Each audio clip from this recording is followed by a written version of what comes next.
What she was about to discover under a barber chair that hadn't been moved since 1989 would shock the diamond industry and rewrite the legacy of one of America's most mysterious jewel thieves.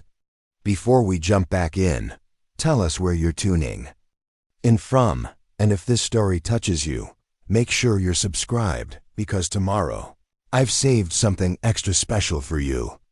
The streets of Westport glimmered with early morning rain, reflecting the amber glow of streetlights that lined the waterfront district. This small coastal town in Maine had maintained its quaint charm despite the economic hardships that had gradually transformed similar communities across New England. With just under 9,000 residents, Westport operated on the unspoken agreement that neighbors looked after one another.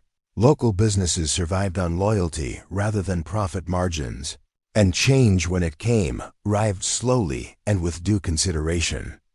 Olivia Reynolds had never expected to return here, much less to own a business in the heart of downtown. At 34, she was barely keeping her head above water, juggling 3 part-time jobs while raising her 10-year-old son, Lucas, who had been diagnosed with cystic fibrosis at the age of 3. Their life in Boston had become an endless cycle of hospital visits, insurance battles, and the constant anxiety that accompanied serious childhood illness. The divorce 4 years earlier had left them financially devastated.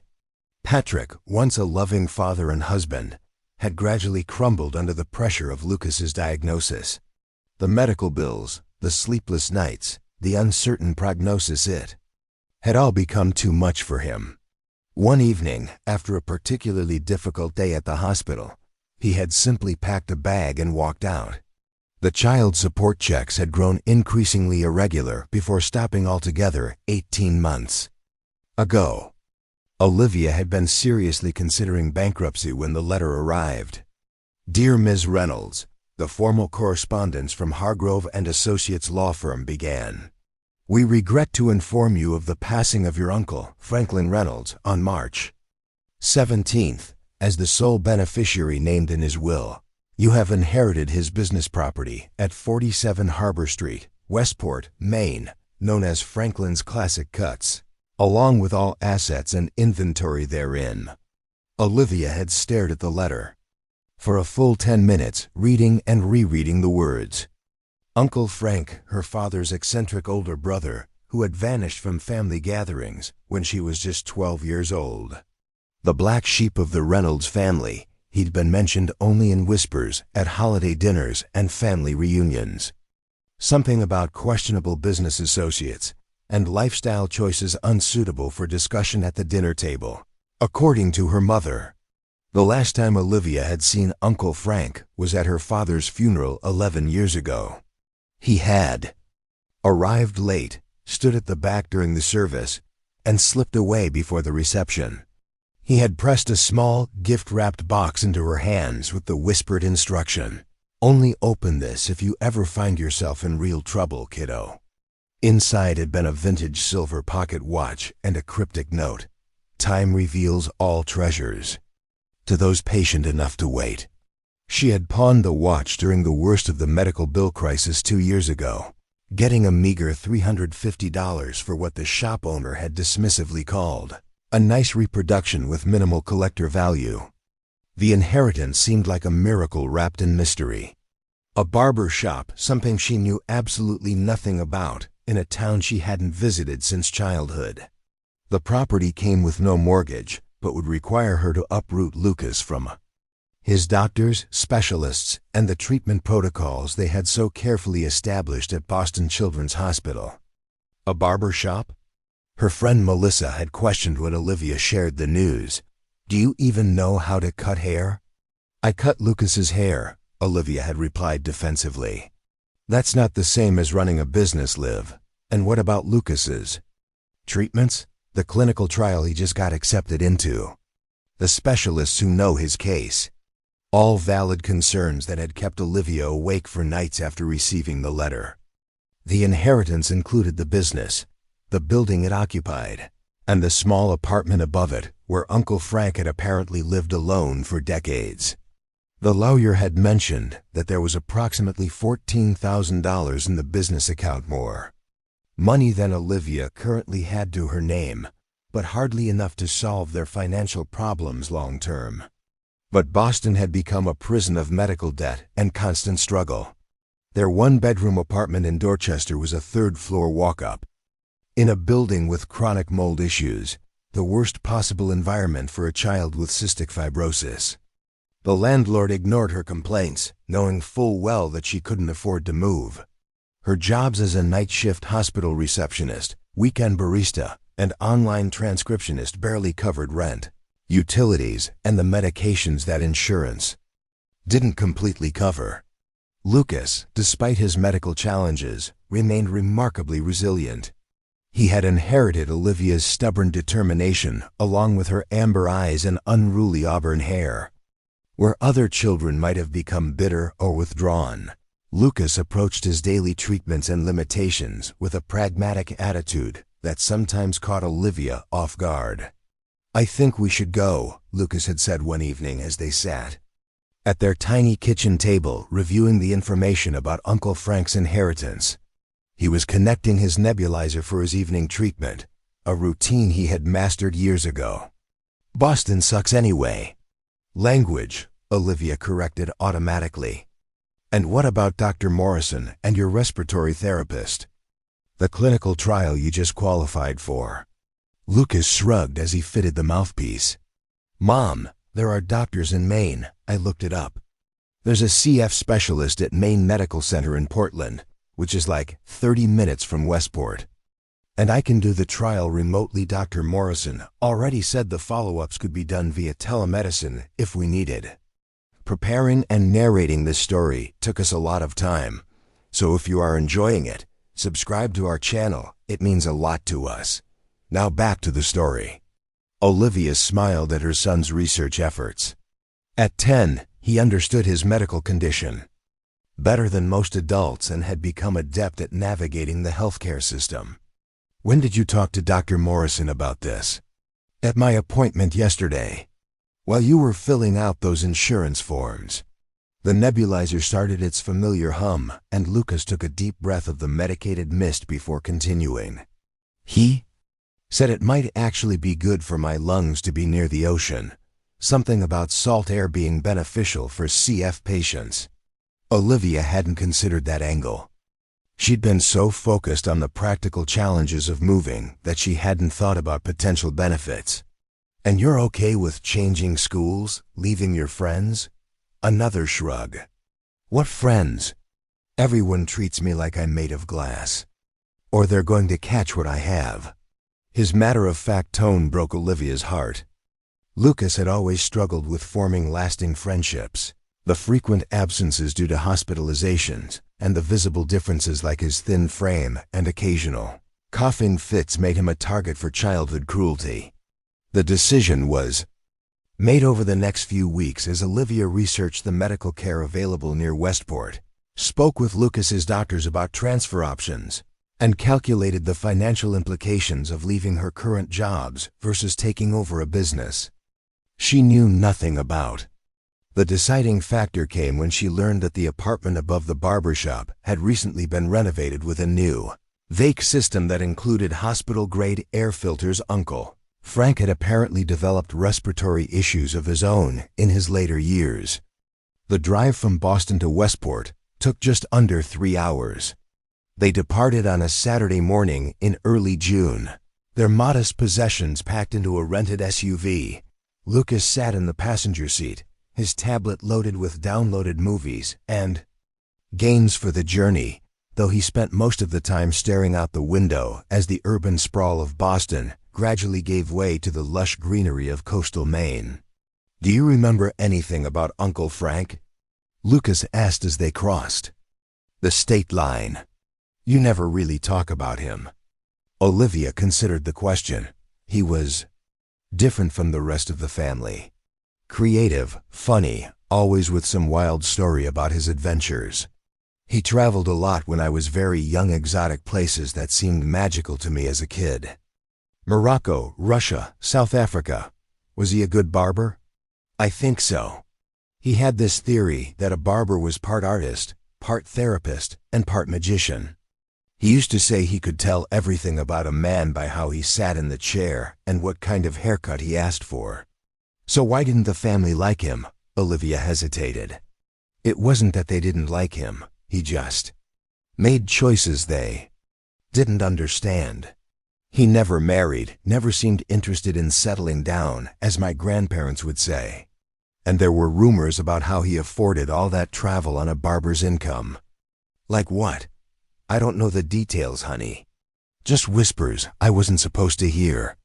Something about connections to people who might have operated in gray areas of the law. Lucas's eyes widened. Was he like a criminal or something? No, Olivia said quickly, though the question gave her pause. She honestly didn't know. Just eccentric, unconventional. The conversation faded as they approached Westport, the coastal highway offering stunning glimpses of the Atlantic between stands of towering pine trees. The town appeared ahead of them, nestled against a natural harbor where fishing boats and small pleasure craft bobbed in the gentle swells. Harbor Street formed the main commercial strip of downtown Westport, a charming collection of buildings that dated back to the late 1800s when the town had been a bustling fishing port. Franklin's Classic Cuts occupied a narrow brick building, wedged between a bookstore and a coffee shop. The storefront featured a traditional barber pole and large windows with gold lettering that had faded with age.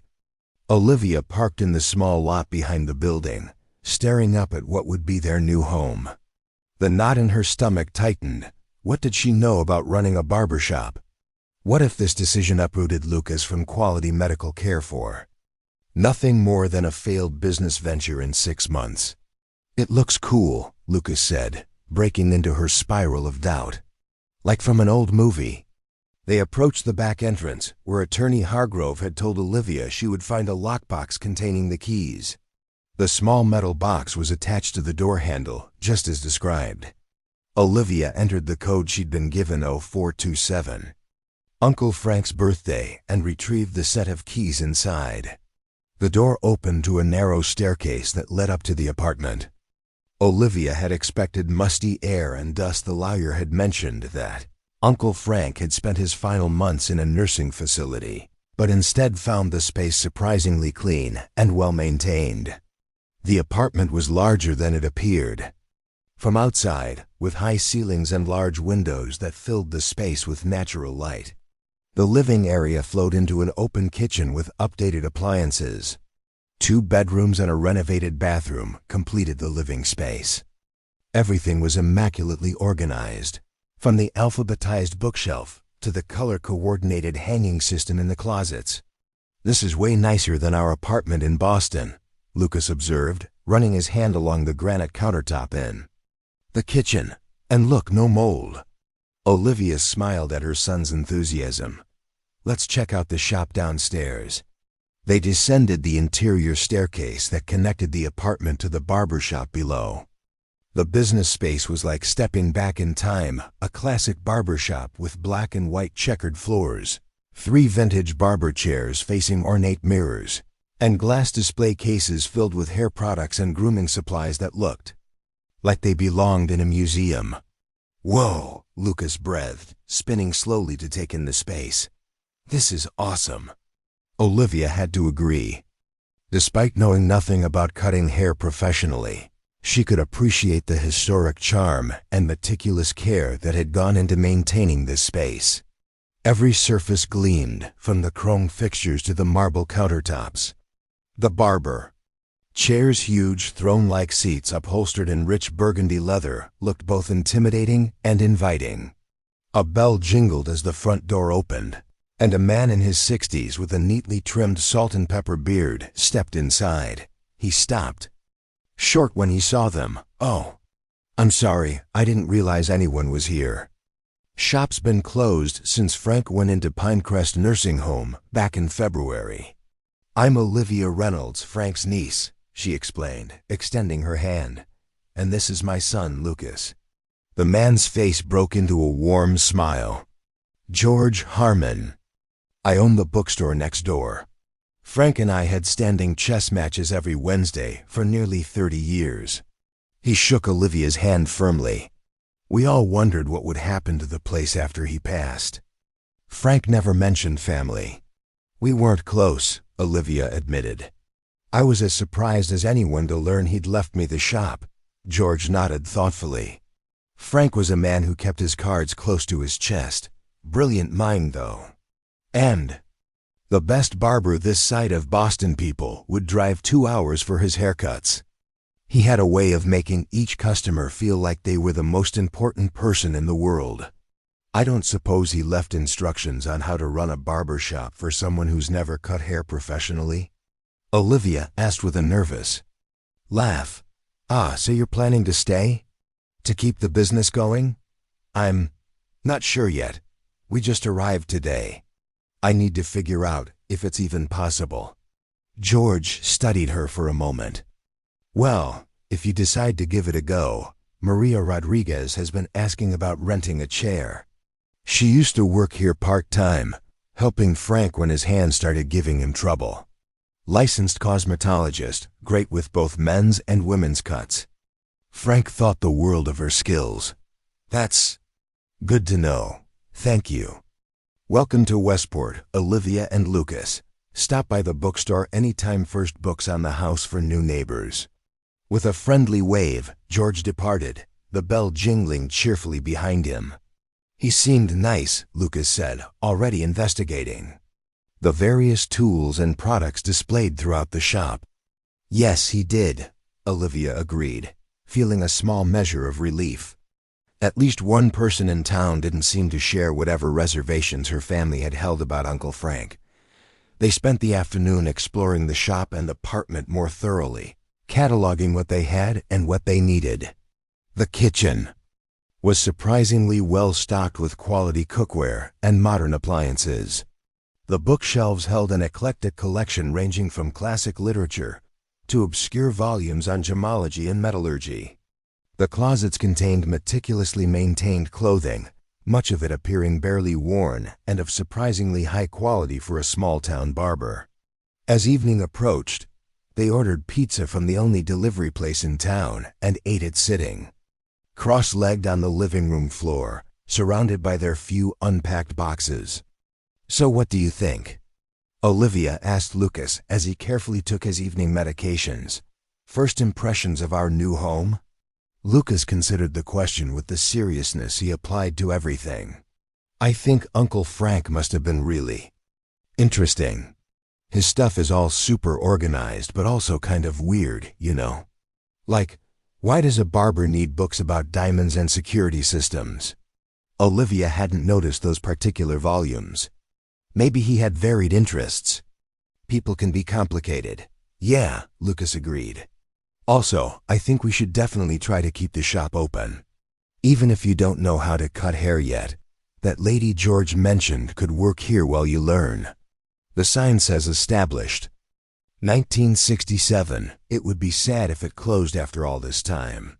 Olivia was touched by her son's concern for his great-uncle's legacy. We'll see. First priority is getting you set up with your new doctors and making sure this place is properly clean for your lungs.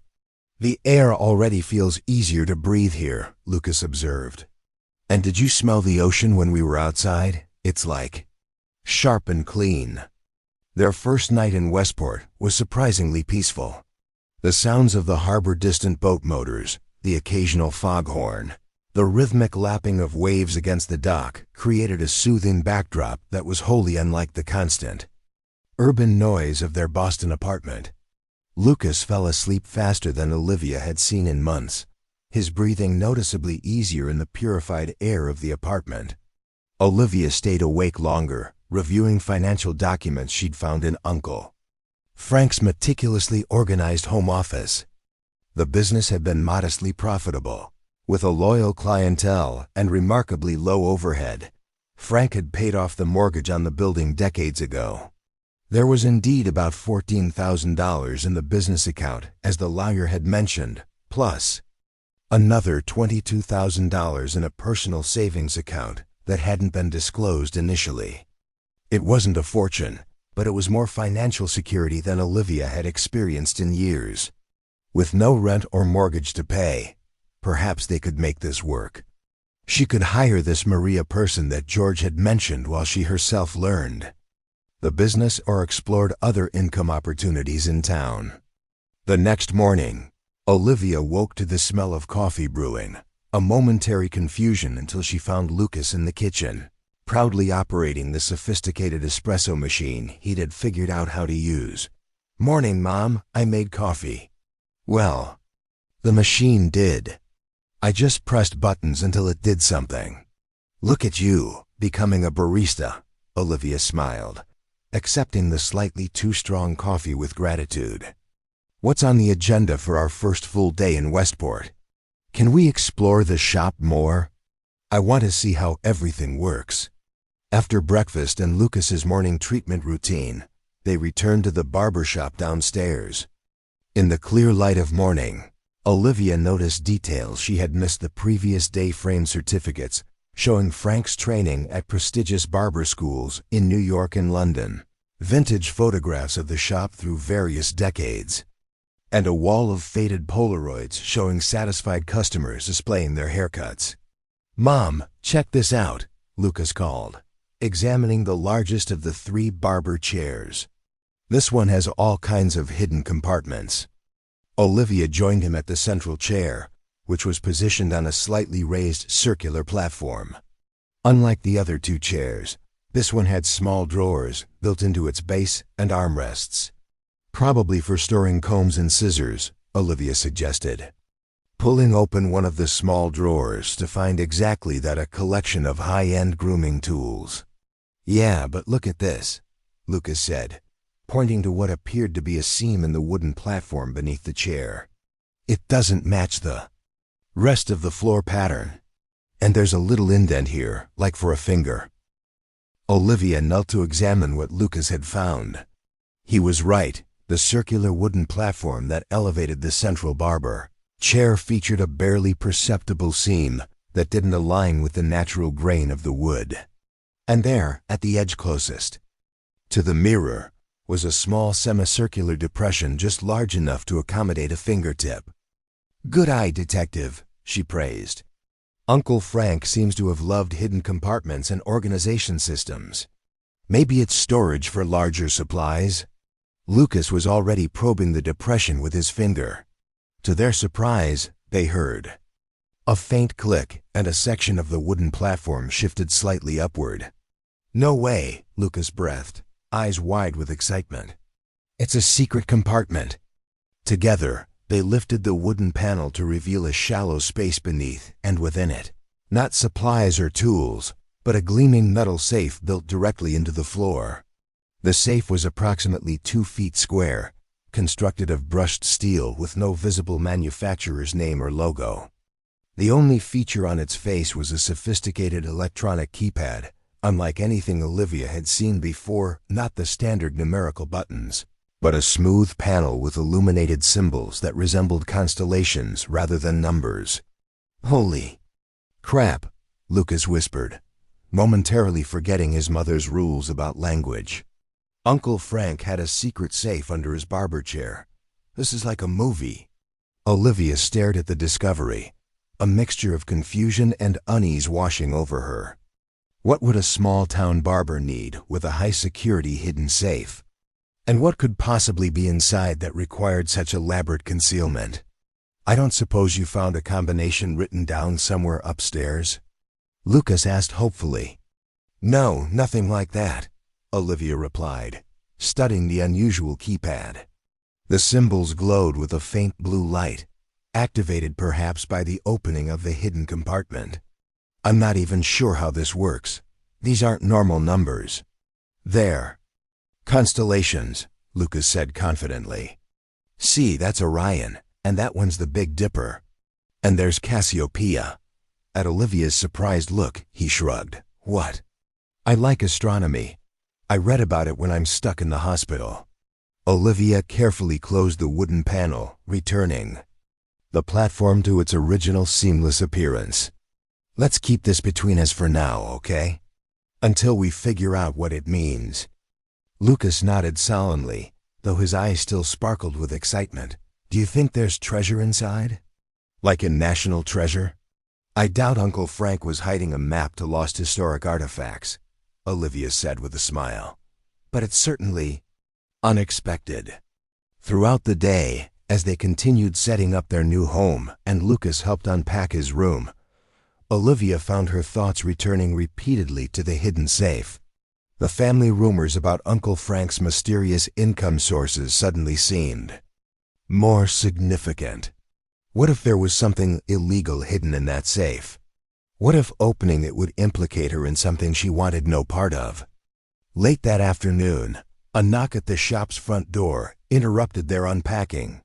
Through the glass, Olivia could see a woman in her early 40s with curly black hair pulled into a stylish updo. She opened the door, though the closed sign was still prominently displayed. "Hi, I'm Maria Rodriguez." The woman introduced herself with a warm smile and an extended hand. "George from next door told me you might be taking over Frank's shop. I used to work here part-time." Olivia Reynolds. "And yes, Frank was my uncle. I inherited the place, though I'm still figuring out what that means exactly." She invited Maria inside, where Lucas was arranging bottles of hair products by color on a display shelf. "This is my son, Lucas. Nice to meet you both, Maria." Sighed, her smile genuine. "Frank talked about you sometimes, Olivia." This surprised her. "He did? We weren't close at all." Maria nodded. "He kept a photo of you from your college graduation on his desk upstairs. Said you were the only one in the family who got both the brains and the heart."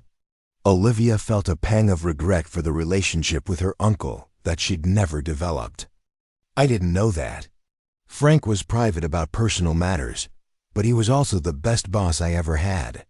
When I got divorced 3 years ago, he let me bring my kids to work when childcare fell through. Paid for my advanced certification courses." 2. Maria glanced around the shop with obvious affection. "This place has been a Westport institution for decades. People come from all over the state for Frank's haircuts." "That's what I'm worried about," Olivia admitted. "I'm not a barber. I don't even know how to cut hair professionally. I came here because it seemed like our best option at the time. But I'm not sure how to keep his business going." Maria's expression brightened. "Well, I'm a licensed master cosmetologist with barber certification. I've been looking to rent a chair somewhere since my last salon closed.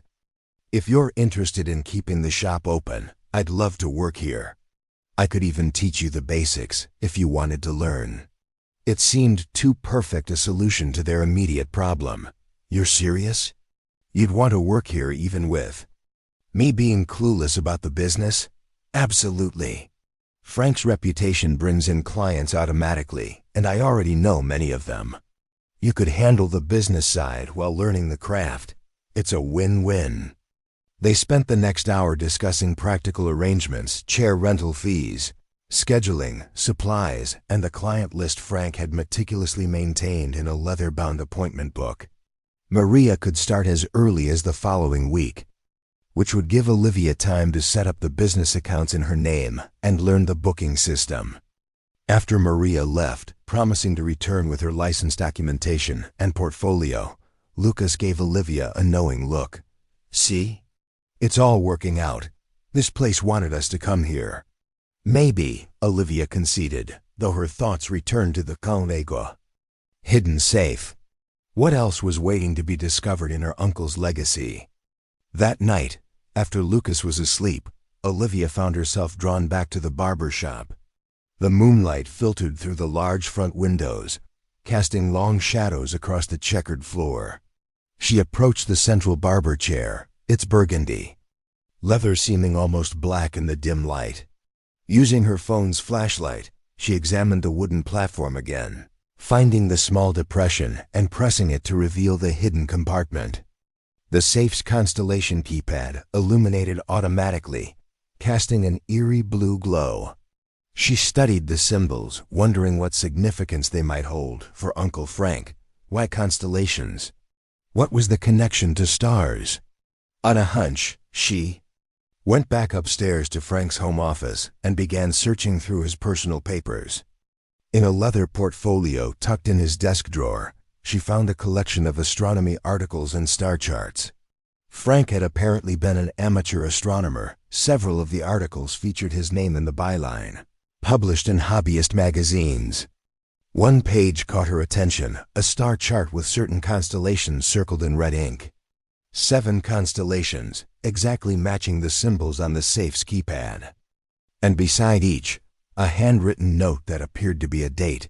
Returning to the safe, Olivia carefully studied the pattern. If the constellations represented a sequence of dates, what would they mean to Frank? Birthdays of significant people? Anniversary dates? On an impulse, she touched the constellations in chronological order, based on the dates Frank had written. The keypad responded with a soft tone after each touch.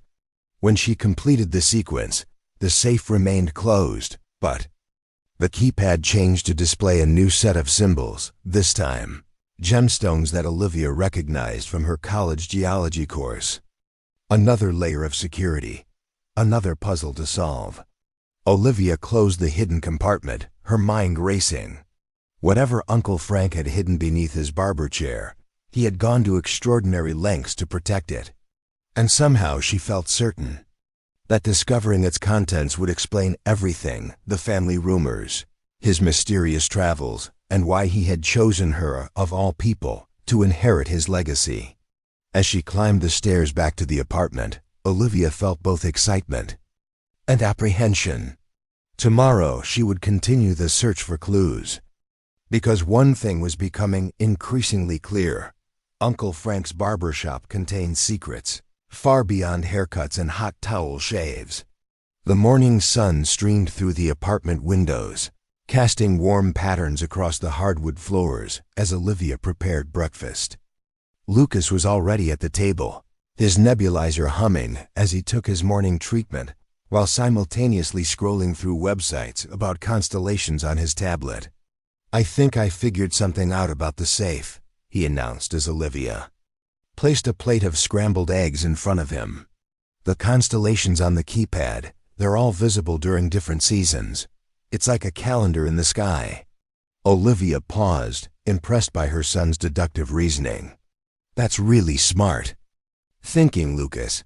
How does that help us with the combination?" "Well, if the safe was installed in 1989, like it says on that little plate on the side, maybe the combination has something to do with important sky events from that year." He pulled up an astronomy history website. There was a total solar eclipse, visible from North America in 1989, and, "Oh cool, Voyager 2 did its Neptune flyby that year." The doorbell interrupted their conversation. Through the apartment window, Olivia could see a delivery truck parked outside. "That's probably some of our boxes from Boston," she said, heading downstairs to answer the door. Instead of a delivery person, however, she found a distinguished-looking man in his 60s, wearing an impeccably tailored suit that seemed out of place in the casual atmosphere of Westport. "Miss Reynolds? Olivia Reynolds?" he inquired with a British accent. "I'm Lawrence Blackwood, from Blackwood & Sons Fine Jewelers. I was a close associate of your uncle's. Might I come in?" Confused but curious, Olivia led him into the barber shop. "I'm just getting settled here. I didn't know my uncle had connections to jewelry stores." "Oh, he never mentioned me?" Blackwood looked momentarily surprised before composing his features. "Frank and I had a business relationship spanning nearly 4 decades. I custom designed many of the tools he used in his more specialized services."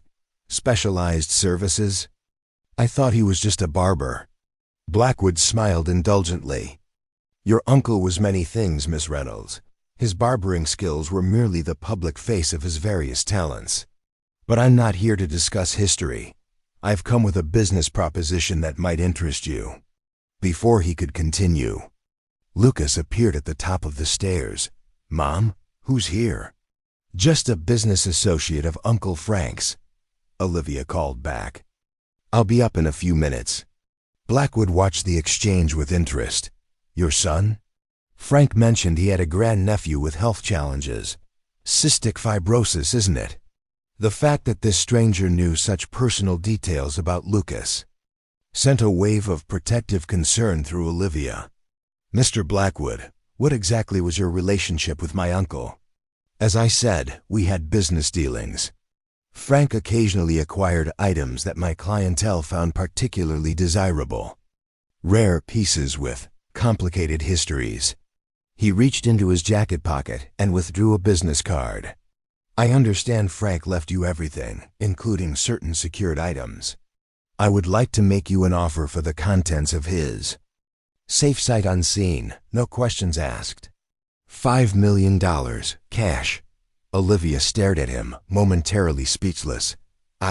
What? How do you know about a safe? Please, Ms. Reynolds, Frank and I were confidants. I am one of the few people who knew about his collection.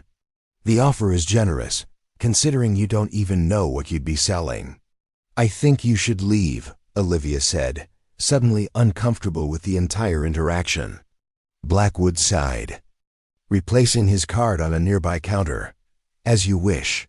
But my offer stands for 48 hours only. After that, things may become complicated. Frank had arrangements with certain parties that don't appreciate loose ends.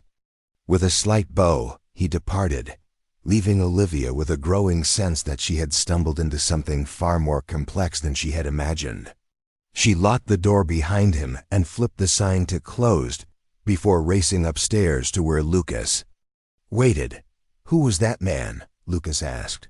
He looked like a villain from a James Bond movie. Despite her anxiety, Olivia had to smile at the accuracy of her son's observation.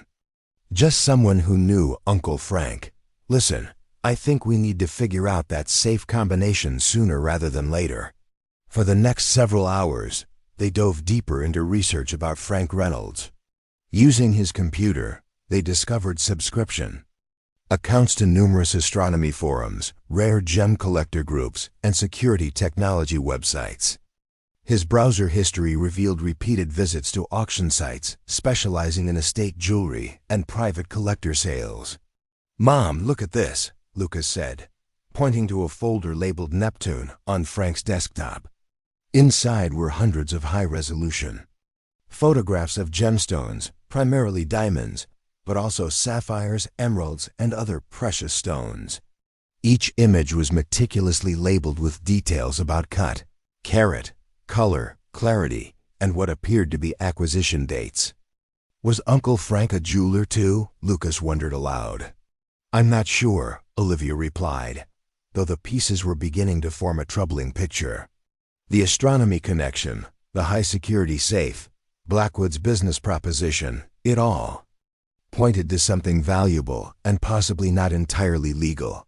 In the early afternoon, they received another unexpected visitor, George Harmon, from the bookstore next door, carrying a package wrapped in brown paper. Frank asked me to give you this if you ever came to town, he explained, handing the parcel to Olivia. Said to wait until you were settled before passing it along. Inside the package was a leather-bound journal with "For Olivia" embossed on the cover. The first page contained a handwritten message. Olivia, if you're reading this, I've finally run out of time and you've inherited my modest kingdom. You were always the smart one in the family, the one who questioned everything and settled for nothing less than the truth. That's why I've left everything to you. By now you've probably discovered my little vault. And if Blackwood has followed his usual pattern, he's already offered you a generous sum for its contents, sight unseen. Don't accept. What's inside is worth far more than whatever he proposed, both financially and historically. The combination is personal dates that matter to our family, translated to the heavens, the start of everything, the end of what mattered most, the day you came into the world. The moment I made my greatest discovery. The day I decided you would be my heir. You'll figure it out. You always were cleverer than the rest of them gave you credit for. When you open the safe, you'll understand everything. Why your father and I fell out. Why the family whispered about my questionable income. why I traveled so much, and most importantly, why I chose you to inherit not just a barber shop, but a legacy. Be careful who you trust. Blackwood isn't the only one who will come looking. With affection and confidence, your Uncle Frank. Olivia read the letter twice, her hands trembling slightly. The start of everything. The end of what mattered most. The day you came into the world. He's talking about dates, Lucas said, reading over her shoulder. But what do they mean? They spent the rest of the afternoon piecing together Frank's cryptic clues. The start of everything seemed to refer to the founding date of the Barber Shop, July 17, 1967, according to the framed business license they found in Frank's office. The end of what mattered most took longer to decipher, but a news clipping preserved in a desk drawer revealed that Frank's parents, Olivia's grandparents, had died in a car accident on November 8, 1985. The day you came into the world was obviously Olivia's birthday, March 12, 1991. But the moment I made my greatest discovery, and the day I decided you would be my heir, remained mysteries. As the last rays of sunlight faded over Westport, Olivia and Lucas gathered their research materials on the kitchen table. Pages of notes, printouts of star charts, and Frank's journal formed a chaotic mosaic of clues that somehow needed to fit together. Let's review what we know, Olivia said, tapping her pen against a notepad. The constellation keypad requires a specific sequence. We've identified 3 of the 5 dates Uncle Frank mentioned. July 17, 1967, when he opened the shop. November 8, 1985, when his parents died. And March 12, 1991, my birthday. Lucas, who had been studying Frank's astronomy magazines, looked up excitedly. Mom, I think I found something. This article Frank wrote for Amateur Astronomer magazine in 1989 talks about his greatest celestial discovery on August 24, 1989, when he spotted an unusual stellar phenomenon during the Voyager 2 Neptune flyby. That has to be it, Olivia agreed, writing down the date. 4 down, 1 to go. As Lucas continued searching for the final date, Olivia's phone rang with an unfamiliar local number. Ms. Reynolds? This is Detective Marcus Holden with the Westport Police Department. I understand you've recently taken ownership of Franklin Reynolds' property. I'd like to stop by tomorrow to discuss a few matters regarding your uncle, if that's convenient. The call left Olivia with a growing sense of unease. First Blackwood with his $5 million offer, and now the police. Whatever Frank had hidden in that safe, it was clearly attracting attention. After hanging up, Olivia noticed Lucas staring intently at a framed photograph they'd found in Frank's bedroom. Picture of Frank standing beside a teenage Olivia at her father's funeral. Mom, look at the date stamp on this photo, Lucas said, pointing to the corner. December 3, 2014. And look what's written on the back. Olivia turned the frame over to find Frank's neat handwriting. The day I decided, Olivia will be the one. That's it, she exclaimed. December 3, 2014, the day he decided I would be his heir. We have all 5 dates now. With renewed energy, they returned to the barber shop downstairs. The street outside had grown quiet, the neighboring businesses closed for the night. Olivia carefully pressed the hidden mechanism to reveal the constellation keypad, which illuminated with its ethereal blue glow. Okay, we need to match each date to its corresponding constellation and press them in chronological order, Olivia murmured, consulting their notes. Lucas had created a conversion chart, showing which constellation represented which month, based on their visibility in the night sky. July 17, 1967, corresponded to Cygnus. November 8, 1985 to Pegasus. August 24, 1989 to Aquarius. March 12, 1991 to Pisces. And December 3, 2014 to Cassiopeia. With trembling fingers, Olivia touched each constellation in order. The keypad emitted a soft tone after each selection.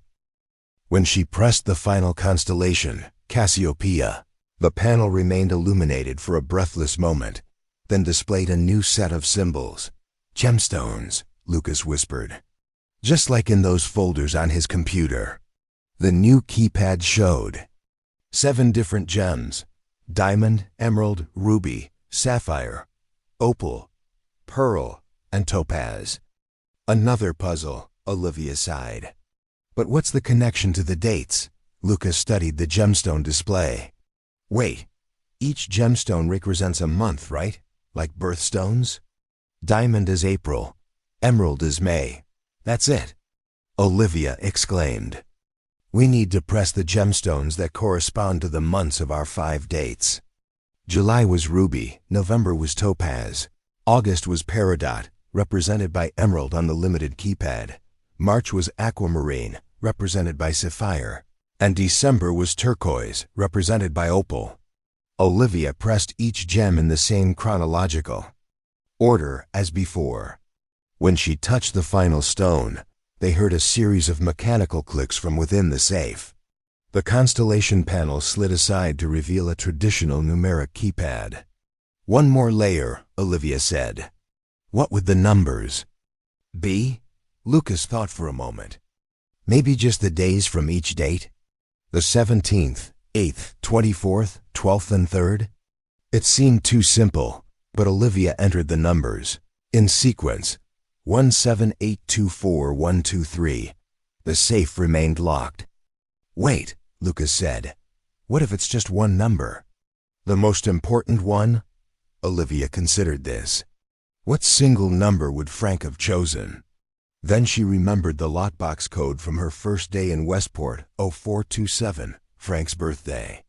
April 27. She entered 427, and the safe responded with a soft hiss as the pressure seal released. The heavy door swung open, revealing its contents at last. What lay inside took their breath away. The safe contained dozens of velvet pouches and small leather cases, neatly arranged on tiered shelves.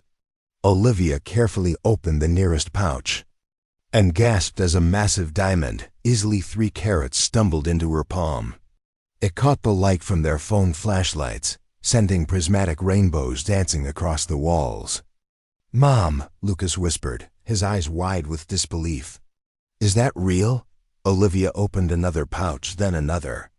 Each contained spectacular gemstones, diamonds, emeralds, rubies, sapphires, of extraordinary size and quality.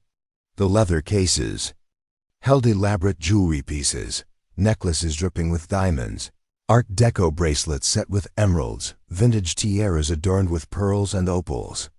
At the back of the safe sat a sleek laptop and several external hard drives, alongside a stack of leather-bound journals similar to the one Frank had left for Olivia. Lucas, go upstairs and get me a bag, Olivia said, her voice hushed. We need to secure these before anyone else comes looking. As Lucas hurried upstairs, Olivia examined the laptop. It was a high-end model with extensive security features, including a fingerprint scanner and facial recognition camera. Beside it lay a small metal case containing what appeared to be backup security keys. Lucas returned with a canvas tote bag, and Olivia carefully transferred the gemstones, jewelry, laptop, and journals into it. As she lifted the last journal from the safe, she noticed a sealed envelope beneath it, addressed simply, "For the police if necessary." Her heart pounding, Olivia added the envelope to their collection and closed the safe, ensuring the wooden platform returned to its seamless appearance. Whatever Frank had been involved in, she needed time to understand it before dealing with Detective Holden tomorrow. Back in the apartment, they spread their discoveries across the dining table. Lucas, despite his obvious excitement, was beginning to tire after such an eventful day. "Mom, are we rich now?" he asked, stifling a yawn. "I don't know, honey," Olivia replied honestly. "These gems look valuable, but we don't know where they came from or if Uncle Frank owned them legally. We need to be careful." After sending Lucas to bed, Olivia turned her attention to Frank's laptop. Surprisingly, it accepted her fingerprint. To unlock Frank must have added her biometric data during one of their few meetings. The desktop contained dozens of folders with names like Neptune Collection, Orion Series, and Pegasus Acquisition. Opening the Neptune folder, Olivia found detailed records of gemstones, complete with photographs, certificates of authenticity, and acquisition information. According to the meticulous documentation, Frank had purchased these stones legitimately from estate sales, international auctions, and private collectors over decades. The Orion folder contained something even more intriguing: detailed records of Frank's custom jewelry designs. Photographs showed his creations alongside the names of prestigious clients who had commissioned them. Frank, it seemed, had been a talented jewelry designer who used his barber shop as a cover for a much more lucrative business, catering to wealthy collectors who valued discretion. But it was the contents of the Pegasus folder that truly shocked Olivia. Inside were files documenting Frank's work with a secret division of the FBI's art crime team, helping to recover stolen gems and expose black market dealers. Correspondence between Frank and various federal agents revealed that he had served as an informant and occasional undercover operative for over 30 years, using his legitimate jewelry business as cover to infiltrate criminal networks. Attached to one email was a letter of commendation from the FBI director, thanking Frank for his role in the 2012 recovery of diamonds stolen during a famous heist in Antwerp. A decade earlier, the recovered stones had been valued at over $100 million. Olivia sat back, overwhelmed by the revelation. Her eccentric, mysterious uncle, the black sheep of the family, had actually been a covert asset for federal law enforcement, helping to recover stolen treasures while building his own legitimate collection. The sealed envelope addressed to the police contained a comprehensive summary of Frank's FBI work, contact information for his handlers, and documentation proving the legal ownership of every item in his safe. He had prepared this contingency file in case questions arose after his death. As dawn broke over Westport, Olivia finally closed the laptop, her mind racing with the implications of what she'd discovered. Uncle Frank hadn't been a criminal, he'd been a hero of sorts, living the double life that his family had never understood or appreciated. She dozed briefly on the couch, waking to the sound of Lucas's nebulizer from the bathroom. Through the window, she could see several cars parked across the street, including an unmarked police vehicle she assumed belonged to Detective Holden. "Morning, Mom," Lucas called, emerging from the bathroom. "Did you figure out Uncle Frank's secret life?" Olivia smiled tiredly. "I did, and it's pretty amazing. How would you feel about having a great uncle who was secretly helping the FBI catch jewelry thieves?" Lucas's eyes widened. "Seriously? That's awesome, like a spy barber." "Something like that," Olivia laughed. "He used his connections in the jewelry world to help recover stolen gems. And all those fancy stones in the safe? He earned them legitimately over decades of work as a jewelry designer. So we really are rich? It looks that way. But we have some explaining to do first." After breakfast, they received their expected visitor. Detective Holden was younger than Olivia had imagined from his voice, perhaps in his late 30s. With alert eyes and a carefully neutral expression that came from years of police work. "Ms. Reynolds, thank you for seeing me," he began after introductions. "I understand this must be a confusing time, inheriting property from a relative you barely knew." "It's been educational," Olivia replied cautiously. "What can I help you with, Detective?" "I'm following up on some ongoing investigations involving associates of your uncle," Holden explained. "Frank Reynolds was known to our department for his unusual connections." "You mean his work with the FBI art crime team?" Olivia asked bluntly. Holden's composed expression faltered momentarily. "You're aware of that association?" "I am now." Olivia retrieved the sealed envelope from Frank's safe. "My uncle left detailed records of his work as an informant. I believe this will answer your questions." The detective accepted the envelope with obvious surprise. Most family members who inherit from Frank have no idea about his extracurricular activities. "Most family members?" Olivia asked. "You mean I'm not the first person he's left property to?" Frank had a habit of retiring every decade or so, establishing a new identity in a new location. He'd leave his previous business to a carefully selected heir, usually a distant relative or protegé complete, with enough documentation to maintain his cover story. It was part of his arrangement with the Bureau. As Holden reviewed the contents of Frank's envelope, his professional demeanor gradually relaxed. "This is exactly what we needed." The Bureau lost contact with Frank when his health declined last year. There was concern that his collection might fall into the wrong hands, or that his cover might be compromised. "Is that why Lawrence Blackwood offered me $5 million for the contents of this safe sight unseen?" Holden's head snapped up. "Blackwood approached you? When?" "Yesterday afternoon. He seemed to know a lot about Frank and about Lucas's medical condition." "Blackwood is one of the primary targets Frank was helping us investigate," Holden explained grimly. "He runs a sophisticated operation dealing in stolen gems and jewelry with questionable provenance. We've been building a case against him for years. Well, he's very interested in whatever he thinks is in that safe. And about the example I want to set for Lucas." When they returned to the barber shop, Lucas raced down the stairs to meet them, his face alight with excitement. "Did you catch the bad guys?" "Maria let me watch from the window when they brought them back in handcuffs." "We did," Holden confirmed with a smile. "And your mom was incredibly brave." Over the next few days, the full scope of the operation became clear.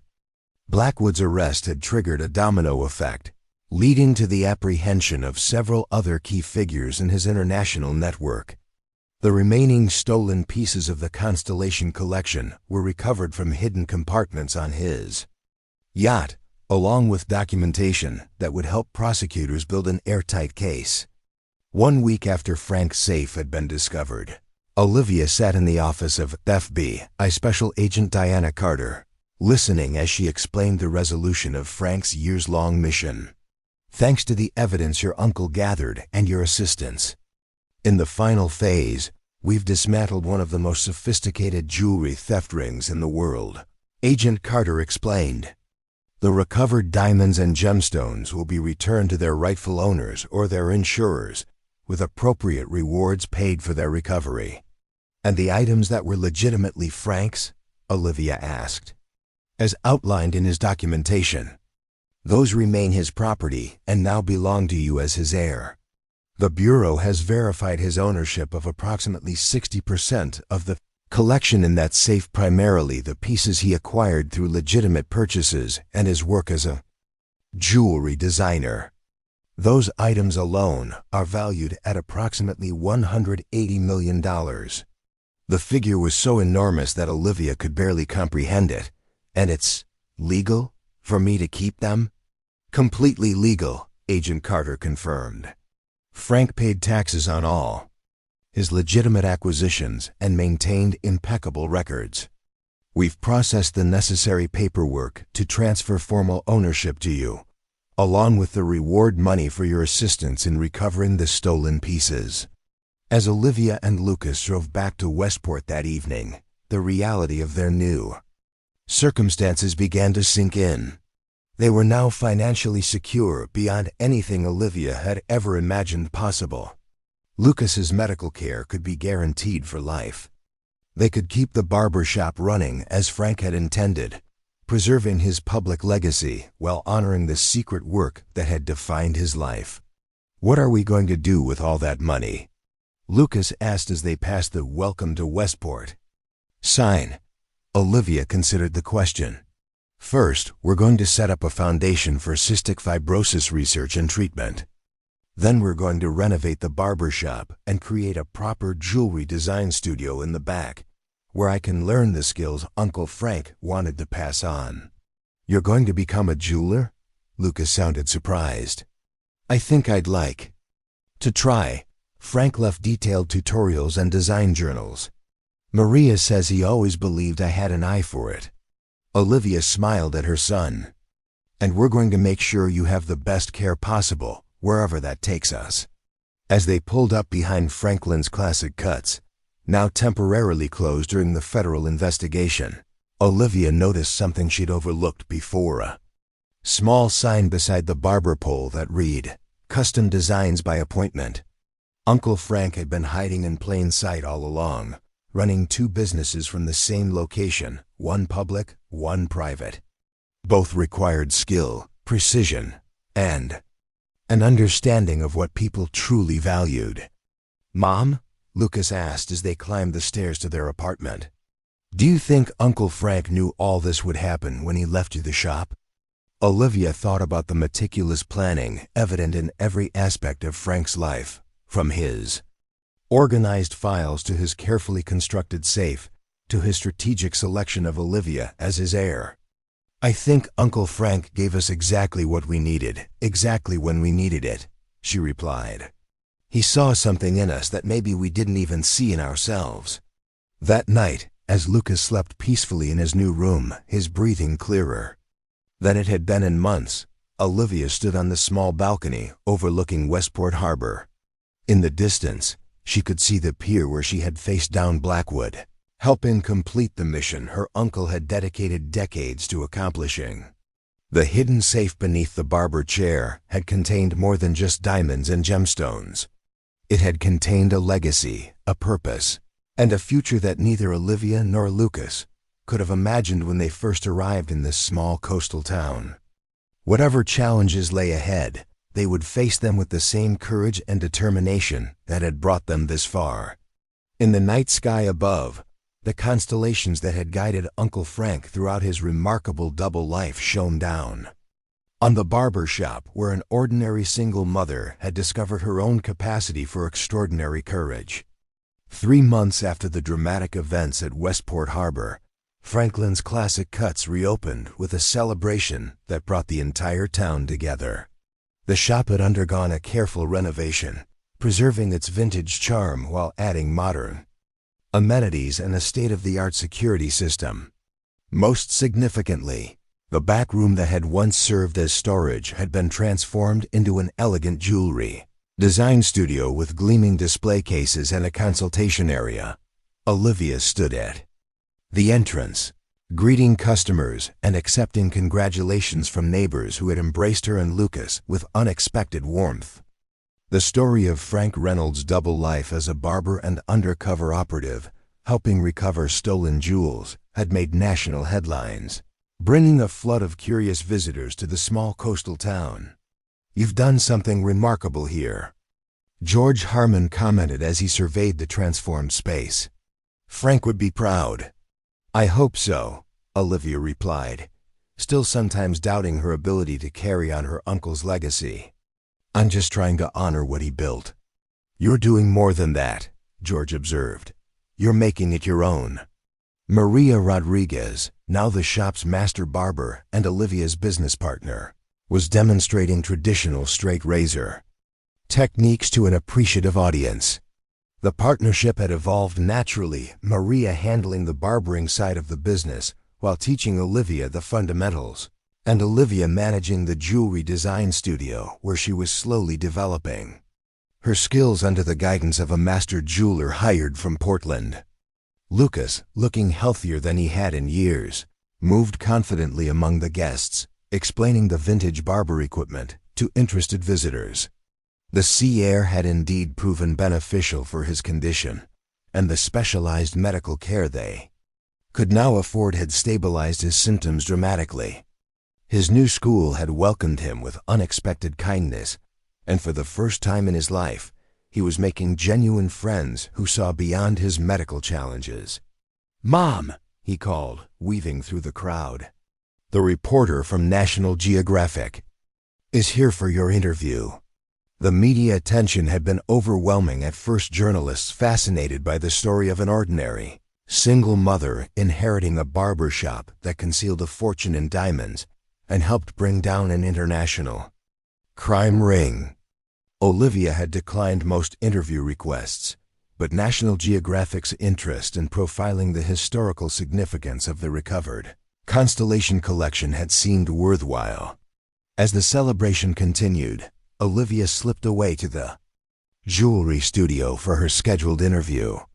The reporter, Catherine Way, was already examining the educational display Olivia had created, showing replicas of famous diamonds alongside their histories. "Ms. Reynolds, thank you for making time during your grand reopening," Catherine greeted her. "Your story has captured people's imagination worldwide." "It still doesn't feel entirely real to me," Olivia admitted, taking a seat at her design desk. "Sometimes I wake up expecting to be back in our Boston apartment, worrying about making rent. Instead, you're the custodian of a $180 million diamond collection and the owner of a business with a remarkable secret history," Catherine observed. "How has that transformation affected you?" Olivia considered the question carefully. "The financial security is obviously life-changing, especially for Lucas's medical care. But the most significant change has been finding purpose beyond just surviving. Uncle Frank left me more than wealth. He left me a legacy to uphold and skills to develop." The interview continued as Olivia explained how she was using her unexpected fortune to establish the Franklin Reynolds Foundation for cystic fibrosis research, which would fund innovative treatments and support families struggling with medical costs. "Many people who suddenly acquire wealth focus solely on their own comfort," Catherine noted. "What drove your decision to create this foundation? When you've spent years watching your child struggle to breathe while fighting with insurance companies over coverage, your priorities become very clear," Olivia explained. "Money means nothing if it doesn't create security for those you love and opportunities to help others facing similar challenges." After the interview concluded, Olivia rejoined the celebration to find Special Agent Diana Carter had arrived, accompanied by several international representatives from Interpol and European law enforcement agencies. "We have something to return to you," Agent Carter announced, presenting Olivia with a sleek leather portfolio. "These are the complete provenance documents for every piece in your uncle's collection, now officially certified by the International Gemological Institute. Each item has been verified as legitimately acquired and legally yours." The portfolio contained detailed histories of each stone, many with fascinating origins. One pink diamond had once belonged to a Russian countess who escaped the revolution, with only the jewels sewn into her clothing. A rare blue diamond had been commissioned by a Hollywood star in the 1950s and later sold at auction to fund an environmental conservation project. Each gem carried not just monetary value but historical significance and human stories. "The formal announcement will come next week," Agent Carter continued, lowering her voice. "But I wanted you to hear it personally. Lawrence Blackwood has accepted a plea deal. He's providing evidence against his entire network in exchange for consideration during sentencing. Your uncle's work and your courage in completing it has effectively dismantled one of the most sophisticated jewelry theft operations in history." As the afternoon progressed, Olivia found herself drawn to the central Barber chair, the one that had concealed the safe containing her inheritance. Though the original safe had been relocated to a more secure location, the chair remained, restored to its former glory. "Penny for your thoughts?" Detective Holden asked, approaching with 2 glasses of champagne and offering one to Olivia. "I was just thinking about choice points in life," she replied, accepting the glass. 3 months ago, I was considering bankruptcy and struggling to provide basic medical care for my son. Now I'm running 2 businesses and establishing a charitable foundation. Life can change direction in an instant, Holden agreed. The trick is recognizing the opportunity when it appears and having the courage to act on it, Olivia added. "I almost didn't accept this inheritance. I almost told Uncle Frank's lawyer to sell the property because I couldn't imagine how a single mother with no barbering experience could possibly make this work," Holden smiled. Frank knew exactly what he was doing when he chose you. Some people see an old barber chair. Others see the possibility of what might be hidden beneath it. The festivities continued into early evening, with local musicians setting up in the corner and transforming the reopening into an impromptu community celebration. As twilight approached, Olivia found Lucas sitting on the steps outside, gazing up at the emerging stars. Tired of being the center of attention? She asked, settling beside him. Just taking a breather, he replied, his voice stronger than it had been in Boston. Uncle Frank used to sit right here and watch the constellations appear. George told me he kept a logbook of his observations for over 30 years. Is that something you'd be interested in continuing? Olivia asked, noticing her son's evident fascination. Lucas nodded enthusiastically. I've been reading his astronomy journals. He had this theory that the patterns in the night sky mirror patterns in human events, that nothing is truly random if you can see the whole picture. That sounds like Uncle Frank, Olivia smiled. Always looking for the hidden connections. Mom, do you think he knew we'd need this place? Like, did he plan everything that happened? Olivia considered the question, watching as Cygnus, the first constellation in Frank's safe combination, appeared in the darkening sky.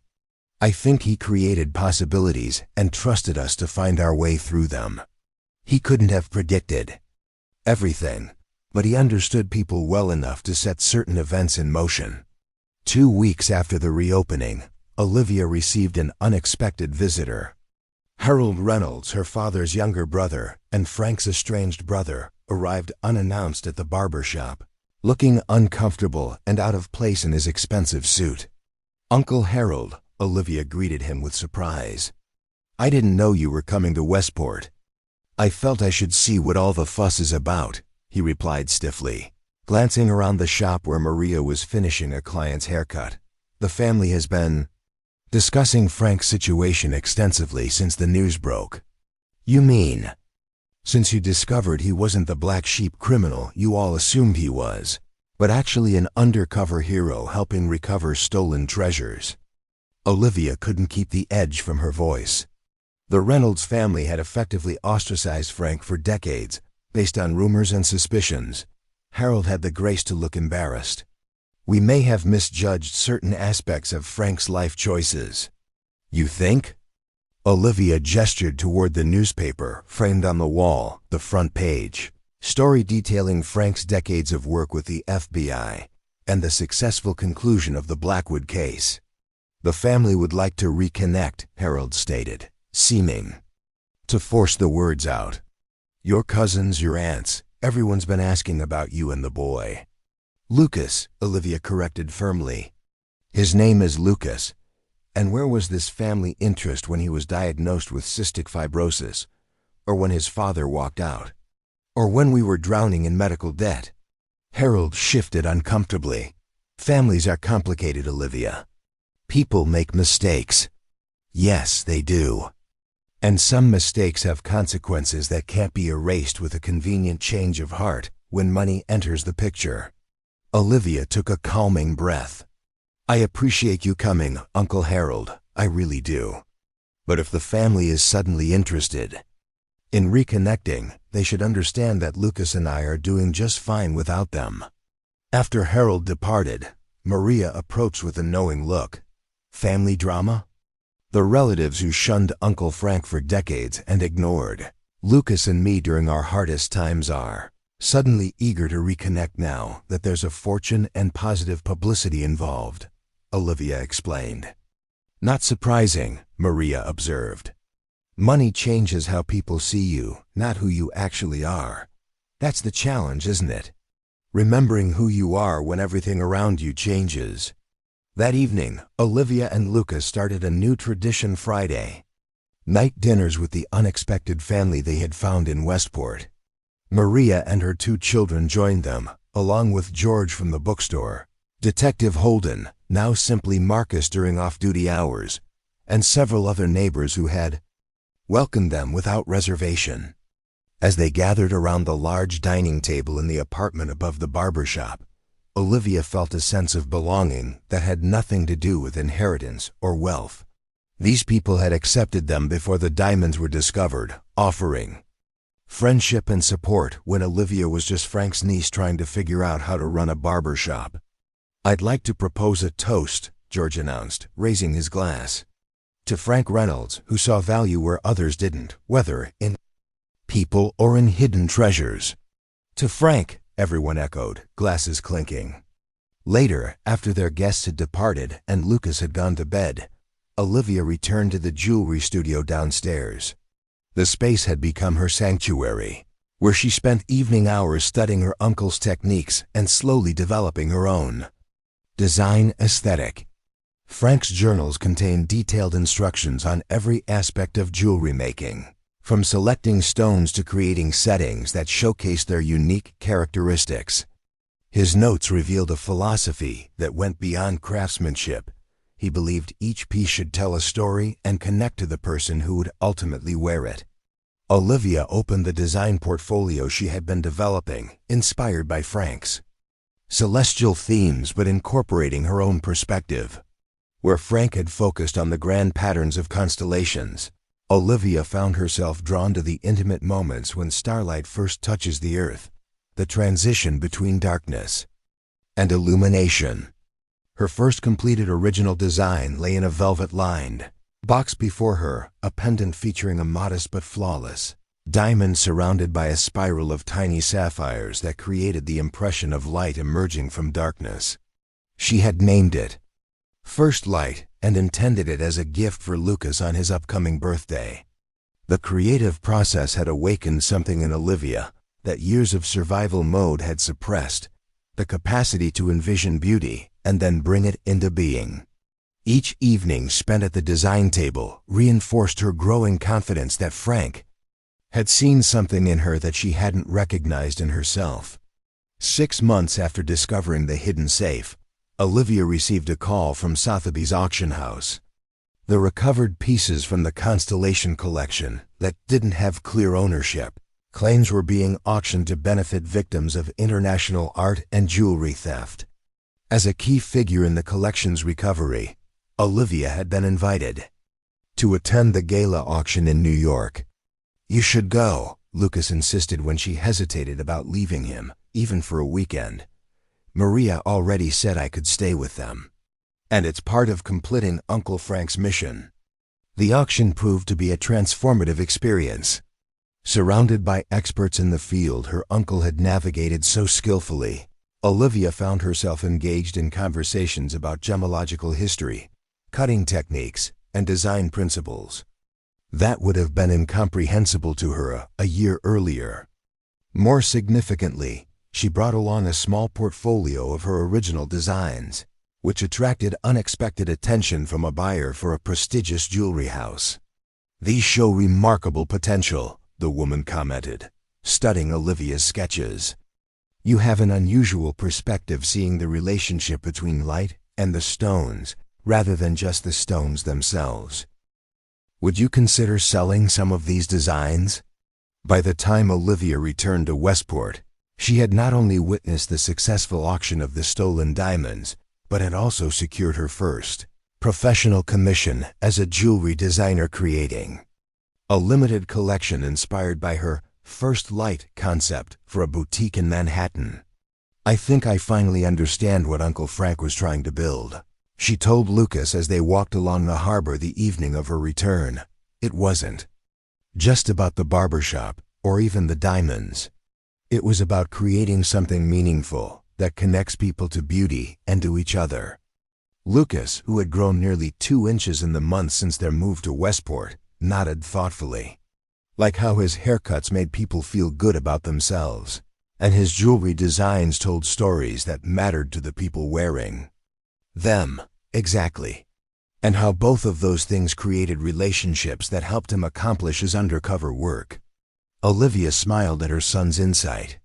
Everything connected in ways that weren't obvious until you saw the whole pattern. "Like constellations," Lucas grinned. The following year brought changes that even Frank Reynolds might not have anticipated. The Franklin Reynolds Foundation funded its first research grant, supporting a promising new treatment protocol for cystic fibrosis that showed remarkable results in early trials. Lucas became one of the first patients to benefit from the therapy, with improvements in lung function that his doctors described as unprecedented. The barber shop thrived under Maria's expert management, maintaining its traditional charm, while attracting clients from throughout New England who came for the experience as much as the haircuts. The jewelry studio, now officially named Constellation Designs, established a reputation for creating pieces that combined historical inspiration with contemporary aesthetics. Most importantly, Olivia and Lucas found themselves at the center of a community that valued them for who they were, not what they possessed. The wealth that could have isolated them instead became a tool for connection, funding scholarships for local students, supporting small businesses during the off-season tourist lull, and creating a medical transportation service that helped rural families access specialized care in Portland and Boston.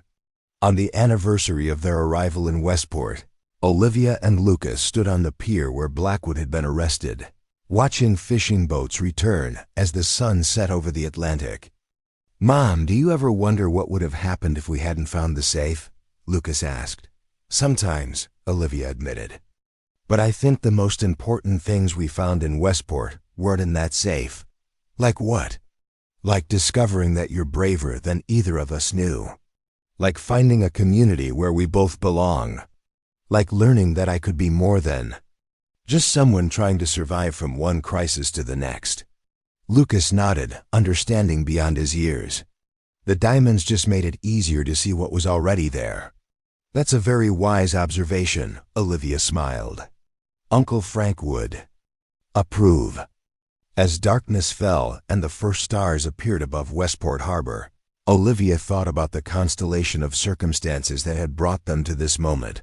A struggling single mother and a boy with a serious medical condition, transformed, not just by unexpected wealth, but by the discovery of their own capacity for courage, creativity, and connection. The hidden safe beneath the Barber chair had contained diamonds worth millions, but the true inheritance Frank Reynolds had left them was the opportunity to discover their own value, a legacy more precious than all the gemstones in his remarkable collection. Above them, Cygnus, the first constellation in the sequence that had opened Frank's safe, shone clearly in the night sky, its stars forming a pattern that had guided sailors for centuries. Like those ancient navigators, Olivia and Lucas had found their way to an unexpected destination, guided by stars they hadn't initially recognized, but that had been there all along, waiting to show them the path forward when they were ready to see it. As they walked back toward the shop that had become both business and home, Lucas pointed to a shooting star streaking across the harbor sky. "Make a wish, Mom," he urged. Olivia smiled, watching the momentary brilliance fade. "I don't need to," she replied. "We already have everything that matters." The barber pole outside Franklin's Classic Cuts gleamed in the moonlight, its spiral of colors eternally ascending like the path they had found themselves traveling, moving upward through darkness into light, one revolution at a time. 5 years after discovering the hidden safe beneath her uncle's barber chair, Olivia Reynolds stood on the stage at the International Gemological Institute's annual awards ceremony in Geneva, Switzerland. The audience of industry leaders, designers, and collectors fell silent as she prepared to accept the prestigious Innovation in Design Award for her Constellations of Hope collection. "When I inherited a barber shop from an uncle I barely knew, I had no idea it would lead me here," Olivia began, her voice steady despite her racing heart.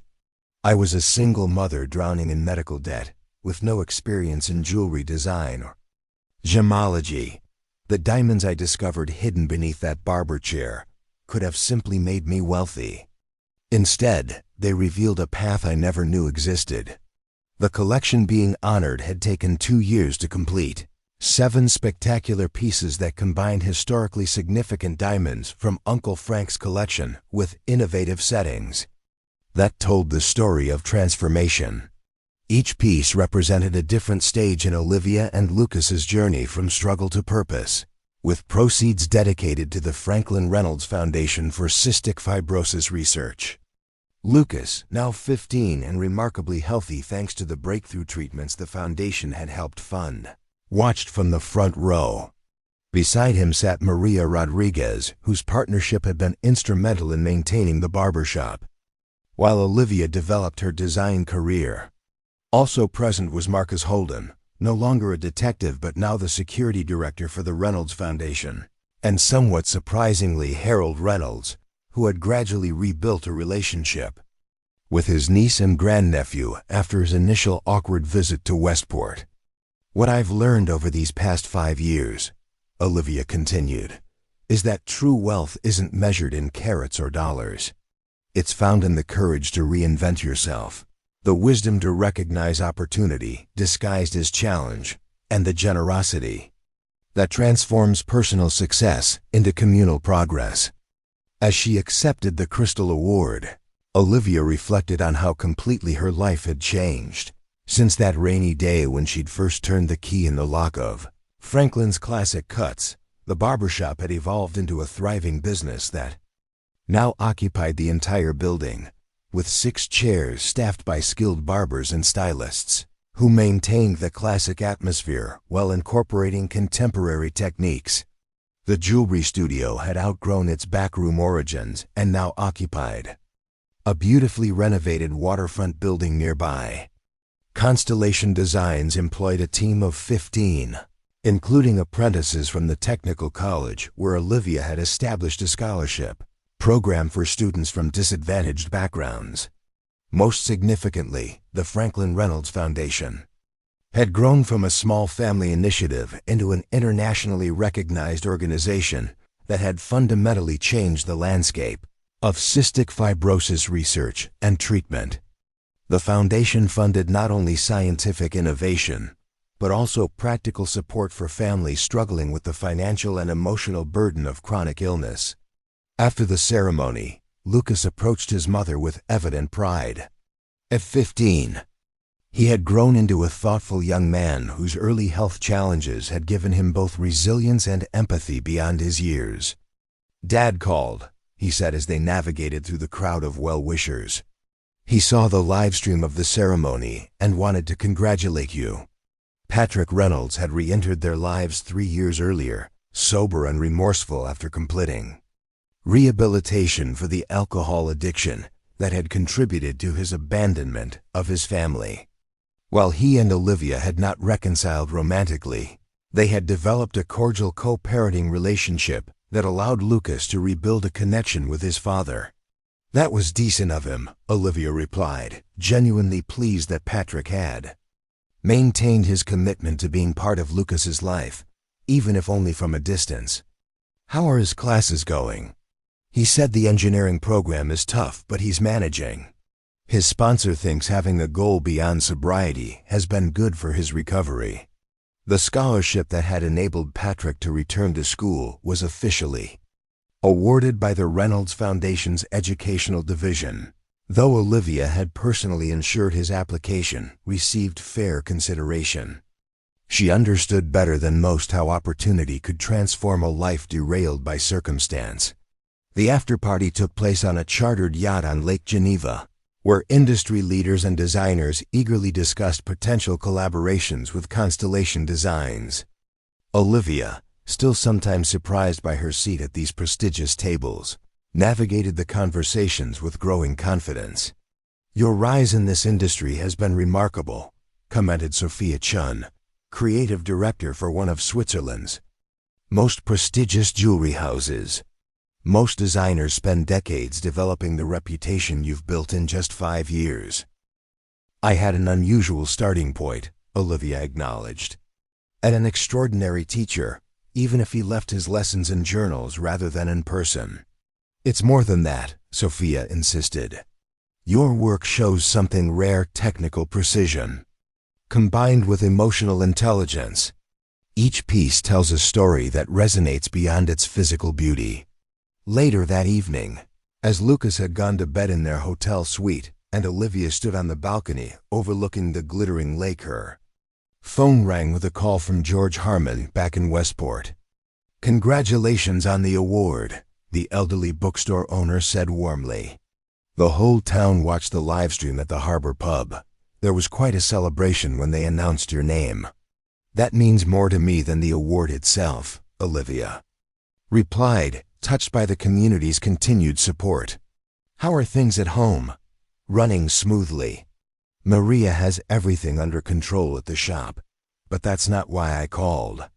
Something arrived for you today, a package from Singapore with no return address. The courier insisted it be secured in your private safe until you return." Olivia felt a flicker of concern. "Did you call Marcus?" "He inspected it personally. Says it's not dangerous, but quite valuable based on the weight and security features. And there was a note addressed to you on the outside, from an old friend of Frank's." The final piece of the constellation. The mysterious package remained on Olivia's mind throughout the remainder of their European trip, which included visits to historical jewelry collections in Paris and London. The Reynolds Foundation had partnered with several museums to create educational programs that connected gemological history with contemporary science education, another way of honoring Uncle Frank's dual passions. In London, they visited the tower to view the crown jewels, where Lucas was invited behind the scenes to examine historical cutting techniques as part of his advanced placement science research.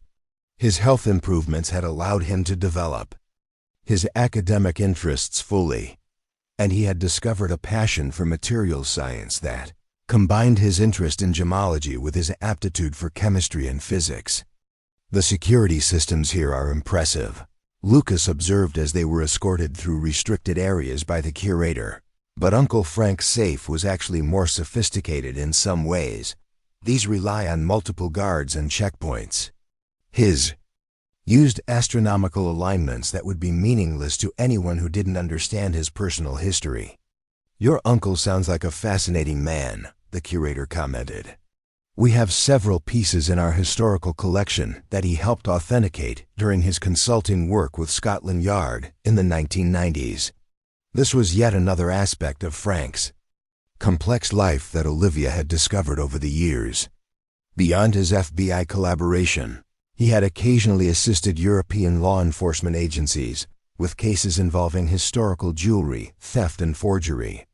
His expertise in distinguishing genuine historical pieces from sophisticated replicas had helped recover several important artifacts. Upon their return to Westport after 3 weeks abroad, Olivia found the coastal town in the full bloom of summer.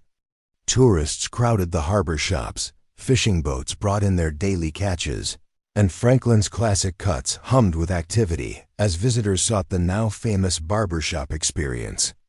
"Welcome home," Maria greeted them warmly. "How was it receiving a standing ovation from the most pretentious jewelry snobs in the world?"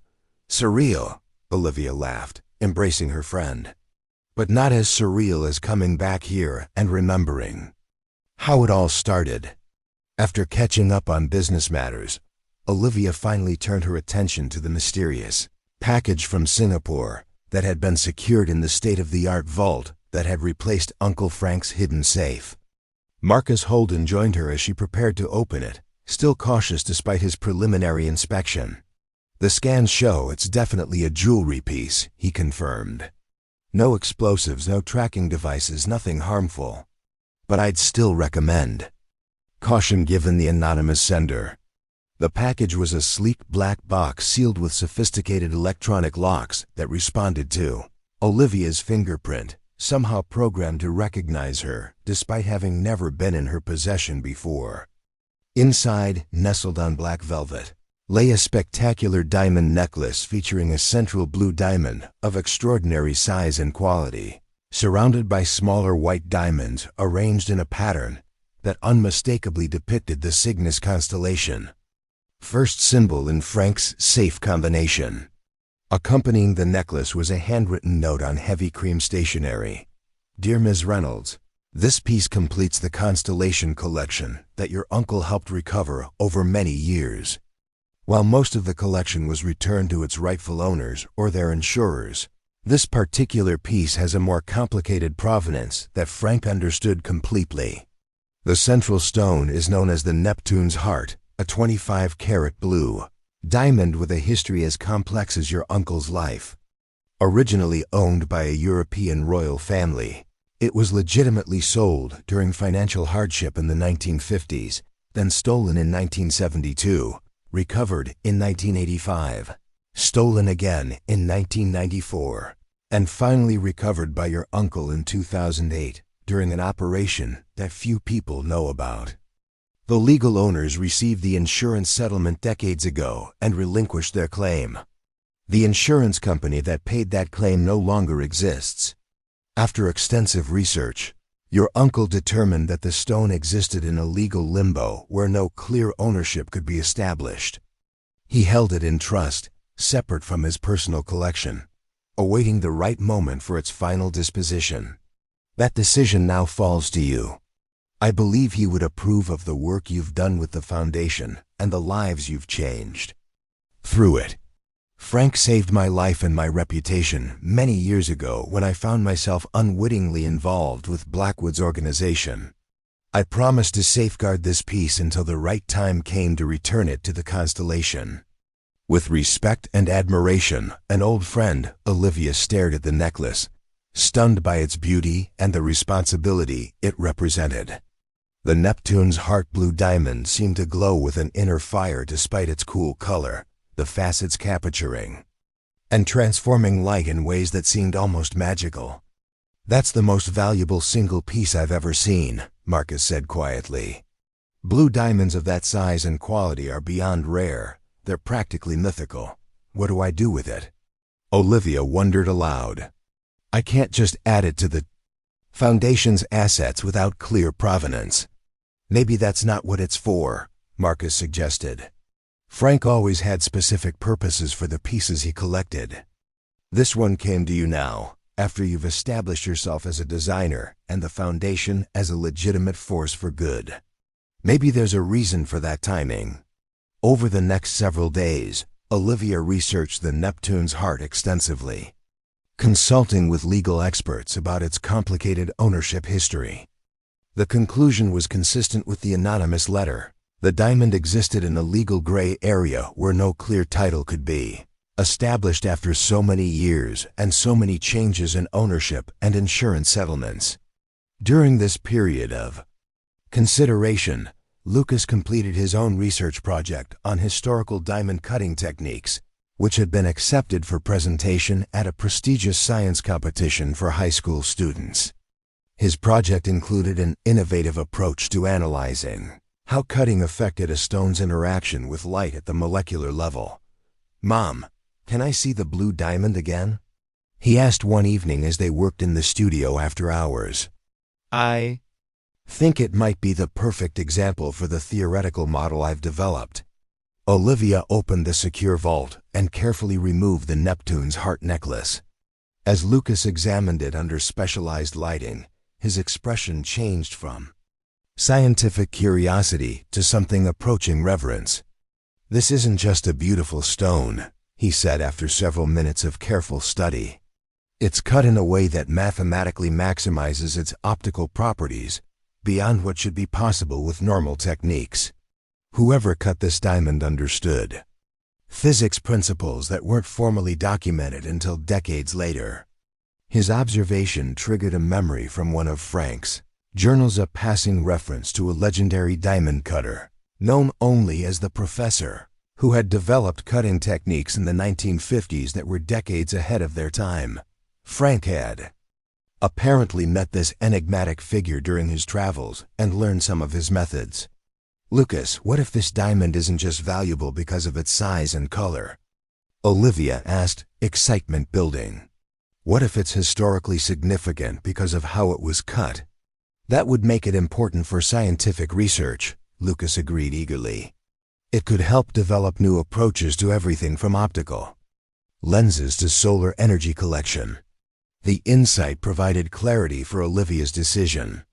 2 months later, at a special event at the Smithsonian's National Museum of Natural History, she unveiled the Neptune's heart as the centerpiece of a new educational exhibition on the science of gemology. The diamond would remain on permanent display, with special access granted to researchers studying its unique optical properties. This extraordinary stone bridges art, history, and cutting-edge science, Olivia explained to the assembled media and museum patrons. Rather than keeping it in a private collection, we're making it available to inspire the next generation of scientists and designers who might see possibilities we haven't yet imagined. The exhibition included interactive displays developed by Lucas and his research partners, demonstrating how the principles observed in the diamond's cutting could be applied to modern challenges in optics, materials science, and renewable energy. The Franklin Reynolds Foundation would fund annual scholarships for students pursuing research inspired by the exhibition. That evening, after the successful launch event, Olivia and Lucas walked through the quiet museum halls after hours, stopping before the dramatically lit display where the Neptune's heart seemed to float in its custom-designed case. "Do you think this is what Uncle Frank wanted?" Lucas asked. "For the diamond to end up here instead of in our vault?" "I think he understood something fundamental about value," Olivia replied. "These stones are at their most valuable when they connect people to beauty, to knowledge, to possibility. Keeping them locked away serves no purpose. Like how his barber shop was valuable not just as a business but as a community gathering place," Lucas observed. "And how his undercover work was valuable because it helped right wrongs, not just because it recovered expensive things." "Exactly. The real value was in the connections he created and the good that came from them." As they prepared to leave, the museum director approached with an elderly gentleman who walked with the assistance of a carved wooden cane. "Ms. Reynolds, this gentleman specifically requested to meet you. He was quite insistent," the director explained, looking slightly perplexed. The old man, whose lined face suggested he was well into his 90s, smiled with surprising vigor. "Ms. Reynolds, I'm Professor Emil Karstens. I believe your Uncle Frank mentioned me in his journals." Olivia's eyes widened in recognition. "The professor? The diamond cutter?" He nodded, his eyes twinkling. "The very same. I cut the Neptune's heart in 1956, using techniques I developed while studying both gemology and quantum optics. Your uncle found me in Amsterdam in 1984 and became one of my most promising students." "You're the one who sent the diamond from Singapore," Olivia realized. "Frank entrusted it to me for safekeeping many years ago," Karstens confirmed. "He said when the time was right, I would know who should receive it next. When I saw your work with the foundation and your designs that honor both beauty and purpose, I knew that time had come." The elderly diamond cutter spent several hours sharing stories about Frank's apprenticeship and their subsequent collaborations. He had recognized Lucas's research methodology immediately because it built upon principles he and Frank had explored decades earlier. "Your uncle believed that beauty should serve a purpose beyond adornment," Karstens explained. "He saw connections between disciplines that others missed, how the mathematics of a perfect cut could advance scientific understanding, or how a barber shop could serve as both business and cover for more important work." Before departing, Karstens presented Lucas with a small wooden box containing precision tools that had once belonged to Frank. "He would want you to have these. The future of this work lies in understanding the science behind the beauty. Your research has already advanced beyond what we imagined possible." 10 years after discovering the hidden safe beneath the barber chair, Olivia stood at the podium during the grand opening of the Franklin Reynolds Center for Innovation at Maine Medical Center. The state-of-the-art research facility, funded by the foundation, would house the world's first comprehensive institute dedicated to cystic fibrosis treatment and research. Lucas, now 20 years old and studying materials science and biomedical engineering at MIT, stood beside her as they prepared to cut the ribbon. His health had improved so dramatically under the new treatment protocols, pioneered by foundation-funded research, that he now competed in distance running events, something that would have been unimaginable when they first arrived in Westport. None of this would exist without a barber chair with a hidden compartment, Olivia remarked to the assembled crowd, drawing appreciative laughter. But more importantly, none of it would exist without my uncle's belief that value isn't determined by what something costs, but by what it makes possible. The center would combine cutting-edge medical research with practical support services for patients and families, everything from housing during treatment to educational resources to financial counseling. It represented the culmination of Olivia's vision to transform her unexpected inheritance into sustainable change that would outlast her lifetime. As evening fell, Olivia and Lucas returned to Westport Harbor, where Franklin's Classic Cuts still occupied its original location, though the business had expanded throughout the building. The original barber chair, the one that had concealed the safe, remained in its place of honor, still used for haircuts but now also famous as the starting point of an extraordinary journey. They walked along the same pier where Blackwood had been arrested a decade earlier, reflecting on the constellation of events that had transformed their lives. I got accepted to the diamond cutting apprenticeship with Professor Karstens for next summer, Lucas mentioned casually, though Olivia could hear the excitement beneath his nonchalant tone. The elderly master rarely accepted students anymore, making this opportunity extraordinarily rare. "He sees in you what Uncle Frank saw in me," Olivia replied proudly. "The ability to connect beauty with purpose." Lucas nodded thoughtfully. "I've been thinking about something, Uncle. Frank wrote in one of his journals about how the true value of a diamond isn't in its flawlessness but in how it transforms light into something more beautiful than what entered it." "That sounds like Frank's philosophy of life too," Olivia observed. "Taking difficult circumstances and transforming them into something meaningful." As stars appeared above Westport Harbor, they could clearly see Cygnus, the constellation that had begun their journey into Frank's hidden world. The same stars that had guided sailors for centuries had guided them toward unexpected shores, revealing possibilities neither could have imagined when they first arrived in this small coastal town, with nothing but uncertainty before them. The hidden safe beneath the barber chair had contained diamonds worth millions, but the true treasure had been the legacy of purpose, connection, and transformation that Frank Reynolds had left for his niece and grandnephew to discover.